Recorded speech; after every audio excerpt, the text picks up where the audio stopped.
Jowa na pala ni Darcy si Bora? Sino, Ray? Si Darcy, yung classmate natin. Jowa na si Bora. Kailan pa? Bumali ko. Kaka-hard lunch lang ni Bora kay Darcy sa IG. Ito. Asan na yun? Asan? Iniwan ako? Totoo ba, Darcy? Yung ano, na-girlfriend mo na si Bora? Oo, 4 months ago pa. Bakit di mo sa akin sinabi? Kailangan ba? Classmate mo ako eh. I mean, hindi naman tayo close, pero syempre kailangan ko pa rin malaman, di ba? Ikaw na nagsabi na hindi tayo close, so I don't see any point of sharing my private life with you.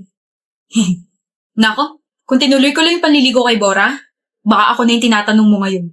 Hindi rin. Di naman kasi ako interesado sa buhay ng iba eh. Well, magiging interesado ako kapag sinabi kong yung girlfriend mo si Bora, gustong gusto ko dati. Alam ko. Alam mo? Alam mo rin ba na palagi niya akong pinupuntahan sa classroom dati para lang tanawin ako? Palagi niya akong hinihintay sa gate para sabay kami pumasok. Alam mo rin ba na palagi niya akong binibigyan ng mga kung ano-ano? Papansin sa akin yan dati. Talaga? Share mo lang? Ano gagawin? Wala lang. Gusto mo medal for being her crush before? Marami ako sa bahay. Sinishare ko lang. Pas walang may pake, walang nagtatanong. Yabang mo ah. Malay mo, kaya ka lang niya sinagot kasi nakikita niya ako sa'yo. Kung ganun man ang nangyari, kakaawa ka naman. Gusto niya ako kaya niya ako sinagot. Sus, palusot lang yan. Alam mo ba na kaya ako tinigil yung panliligo kay Bora kasi na-realize ko na hindi ko pala siya type. Na sobrang arte niya kaya. O tapos? Wala. Gusto ko lang din i-share at pagmayabang sa'yo na first love ako ng girlfriend mo. Swerte ko, diba? Who said you're my first love? Bora. My gosh, kaya pala everyone's asking me if I super like you kasi ganyan yung pinagkakalat mo like, ew? Ano? Hindi mo siya first love, B? No. First ka siguro, oo. Pero totoo naman, diba? Sabi mo gusto mo ako. Umamit ka pa nga sa akin dati. Yes. Tama yun. I used to like you, but I didn't love you, Reg. Hindi rin totoo na I always go to your room para tanawin ka, hindi kita hinihintay sa gate, and hindi kita binibigyan ng kung ano-ano. Hindi ko sasayangin yung pera ko dahil lang gusto kita dati. Hala, hindi totoo yun? Big no, B.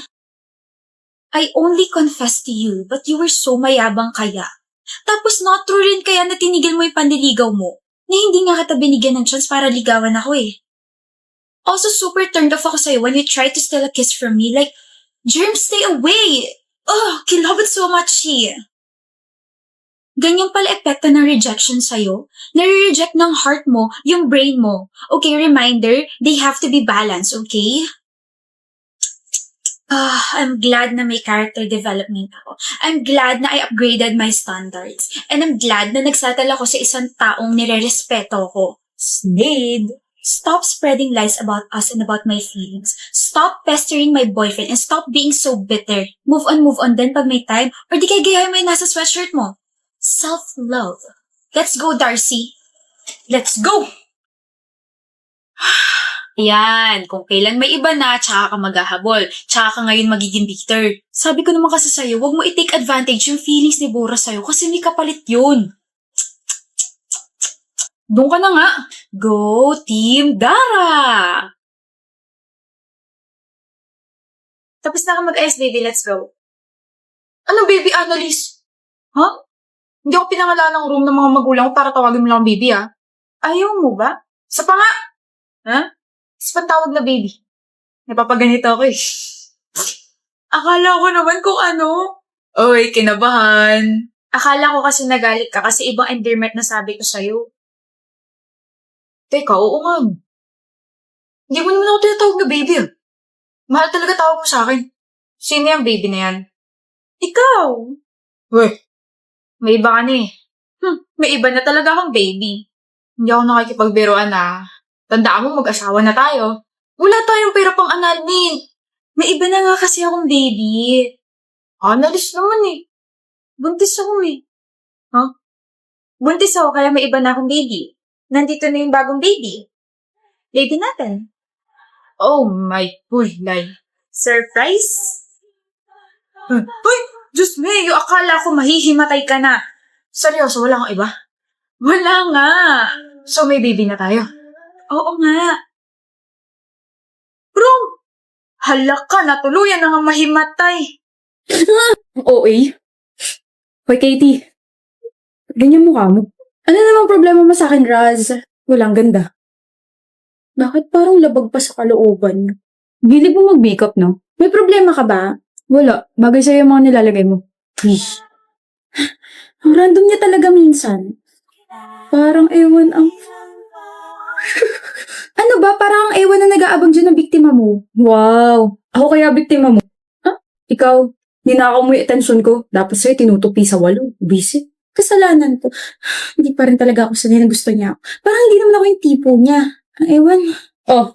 Ano yan? Eh kung kunin mo kaya tapos tignan mo. Nangangalay na ako. Anong okasyon? Happy crush day. Bakit ang bigat nito? Ano ba to? Makeup? Ang dami nito. Ay, Bayan, nakita ko sinapaubos na yung mga ginagamit mo school supplies. Basta makeup. Kaya ayan, para sa'yo. Welcome. Pero may stocks pa naman ako sa Sungit ang taray, pero... Ay nako, Raz. Hey, Katie, mag-usap nga tayo. Sandali! Sorry, bakit? Sorry, nagbibihis ka pala. I mean, hindi ako nagbibihis. Pwede na ba akong tumingin? Visit kasi na PE yun eh. Ba't kasi ako masyado nagpawis? Hindi ako naka-makeup. Sabi hindi ako naka-makeup, yung kulit mo naman eh. Ganun pa rin? Ha? Maganda ka pa rin. Sinasabi mo lang yan kasi kaharap mo ako. Kailangan bang plastic ako sa taong gusto ko? Ayoko nga. Sasabihin ko kung ano nakikita ko. Maganda ka. Tapos ang usapan. Gusto mo ka, diba? Ka ba nata-turn off? Turn off saan? Kasi lagi ako nagme-makeup. Tapos, sino ako para pigilan ka na gawin yung nakakapagpasaya sa'yo? Whenever you do your makeup, halatang nag-enjoy ka. Natutuwa kapag may nagtatanong sa'yo kung ano yung pwedeng ganito, ganyan. Di ba pangarap mo maging makeup artist? Teka, paano mo nalaman yan? Nabanggit mo sa akin no first year college tayo. Tapos fourth year na tayo ngayon. Naalala mo pa yun? Kung ang paglalagay ng kolorete sa mukha nakakapagbigay sa'yo ng confidence, go. Kung naglalagay ka ng kolorete sa mukha kasi wala lang, go. Huwag ka na ulit magtanong ng ganun sa akin o sa kahit na sino. Just do your own thing. Natutuwa akong panoorin kang natutuwa sa mga bagay na ginagawa mo. Raz, Thank you. Wala yun. Dito ako. So, hindi ba ako yung hinahanap mo? Ikaw, bakit? May maipaglilingkod ba ako sa'yo? Ang sungit mo talaga. Bakit ba ang sungit mo, ha? May totoo? This is my only way para pigilan yung emosyon ko kapag kaharap kita. Kasi kapag nag-all-in ako, baka magsawa ka sa ngiti ko. Paano bang ngumiti ang isang Raz? Ganito sa ibang tao. Tapos ganito sa'yo. Ito yung ngiting gustong-gusto ka. Ito yung ngiting pinipigilan ko kapag kaharap kita at gustong lumalabas kapag tinatalikuran na kita.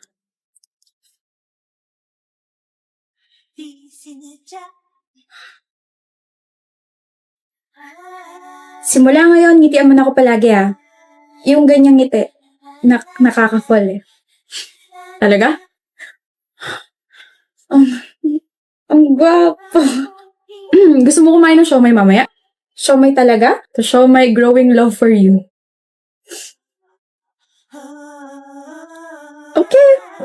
Okay. Bonnie, break na kami. Ay, we? Feeling ko the more na tumatagal yung relasyon namin, the more na lumulubog ako. Sana kasi ginrupong mo yung sarili mo into to, Danica. Tsaka simula na nagkahiwalay kami ng block, naramdaman ko na. Naramdaman mo na naiiwan ka niya. Oo. E di sana binilisan mo maglakad. Buisit siya, hindi niya na pala nakikita yung halaga mo. Lagyan na kaya kita ng price tag. Hindi ka talaga marunong mag-comfort, Bonnie. Kapag naman hindi ako nagsalita, sasabihin mo na magsalita ako na magbigay ako ng opinion. Ngayon naman na binubuka ko yung bibig ko, naiirita ka. Ang pilosopo mo kasi. Never mind. Nakaka-stress naman kasi ang ex ko Mag-iisang taon na nga kami tapos ngayon pa siya nagloko. Ano gusto mo next year? Bonnie? Mababaw ba ako para magalit sa kanya kasi hindi ako yung sinakay niya sa passenger seat niya? Yung ka-blockmate niyang babae yung pinaupo niya ron. Tapos pinagbuksan niya pa ng pinto nung hinatid namin si ate girl. Hint mo yata, babe. Wow, babe na yung tawag mo sa akin. Kanina nung kasama natin yung blockmate mo, uy lang yung tawag mo sa akin Ano, di ka na nahihiya? Ano pinagsasabi mo dyan? Parang hangin nga lang ako kanina sa kotse. Hindi niyo man lang ako pinapansin. Tapos enjoy na enjoy ka pang kausap siya. Hindi ka naman kasi makaka-relate sa amin. Bakit mo siya pinaupo sa passenger seat mo? Ako nga na girlfriend mo, never mo pinapaupo ron. Tapos ano yung sabi niya kanina? Oh my gosh, third time ko na makasakay dito sa kotse mo. It's so comfortable. Ano yun? Babe, she's a guest. Kailangan niya maramdaman na special siya. So, hindi ako special para sa'yo. You're a different case. Kaya rin pala pinagbuksan mo siya ng pinto kanina. Ano ba, Danica? Different case din ba yung nasa lunch date tayo tapos bigla mo siyang pinaupo tapos kayo na yung nagkwentuhan? This is nonsense. You like her, Lauren. May gusto ka sa blockmate mo. Gusto ko siya. Okay na? Sira ulong Lauren. Ayun, yun yung nangyari. Alam mo kasi, Danica, minsan yung mga maliliit na bagay pa yung mas nakakasakit ng damdamin natin. Yung mga ginagawa ng mga partners natin sa ibang tao, yun pa yung gusto natin gawin nila sa atin.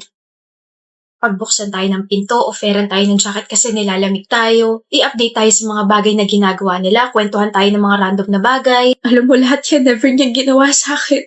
Lahat yan ginawa niya sa ka-blockmate niya. Alam mong ayokong umiiyak ka sa harap ko kasi naiiyak din ako pero pagbibigyan kita ngayon, Danica. Sige lang. Iiyak mo lang hanggang sa wala nang lumabas na luha. Ilabas mo lahat ng hinanakit mo. This will be a long process pero sinisiguro ko sa'yo, everything will be okay. Gigising ka na lang one day, hindi na masakit. Di mo na siya iniisip, di mo na siya kailangan, di mo na siya miss, hindi mo na siya mahal. Nawala ka ng pakialam sa mga bagay na konektado sa kanya. Take your time to process everything. Hindi mo kailangan mag-guilty kasi nag-break kayong dalawa. Hindi mo kailangan sisihin niya sarili mo kasi nagloko siya. No. Wala kang kasalanan, Danica, okay? Wala kang kasalanan.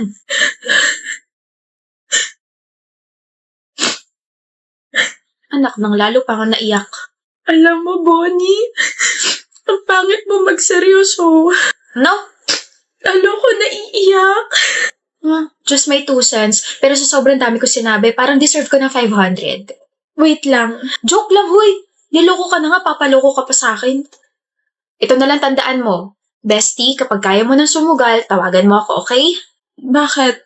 Para makapaglaro tayo ng pusoy. Bonnie! O, joke lang, joke lang. Unggoy-ungguyan na lang.